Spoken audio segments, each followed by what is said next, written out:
എൻ്റെ വീഡിയോയിലേക്ക് എല്ലാവർക്കും സ്വാഗതം. നമ്മൾ ഇന്ന് ഈ മത്തി 3 അതിലിട്ടിക്കുന്നത് എങ്ങനെയാണെന്ന് വെച്ചാൽ കുരുമുളക് പൊടി, മുളക് പൊടി, മഞ്ഞൾപ്പൊടി, ഉപ്പ് പേസ്റ്റാക്കി മത്തി മുറിച്ച് വെച്ചതിന് ശേഷം ആകുമ്പോൾ പരത്തി വെച്ചു.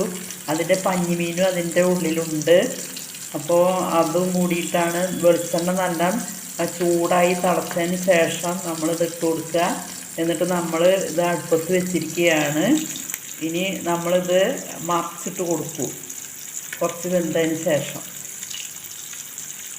നമ്മൾ ഈ മത്തി ഇനി മറിച്ചിട്ട് കൊടുക്കുകയാണ്. വെളിച്ചെണ്ണ നല്ല ചൂടായതുകൊണ്ട് നമുക്ക് ഇതിങ്ങനെ ഈസിയിൽ മറിച്ചിട്ട് കൊടുക്കാൻ പറ്റും.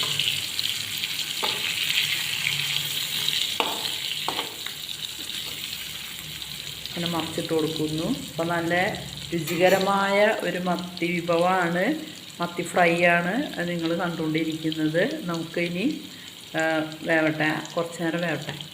അപ്പോൾ നമ്മുടെ രുചികരമായ മത്തി ഇവിടെ വെന്തിട്ടുണ്ട്, 2 ഭാഗം വെന്തിട്ടുണ്ട്. ഇത് കുരുമുളക്, മഞ്ഞൾപ്പൊടി, മുളക് പൊടി, ഉപ്പ് മാത്രം ഇട്ടിട്ടുള്ള ഒരു സംഭവമാണ്.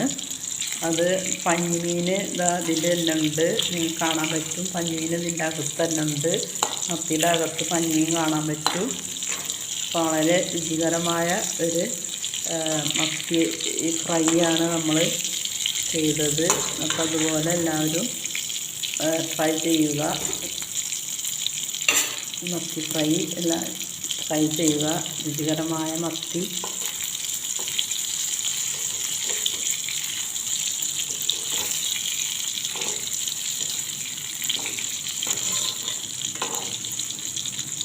നമുക്ക് ടേസ്റ്റ് നോക്കിയാൽ വളരെ രുചികര ടേസ്റ്റായിരിക്കും.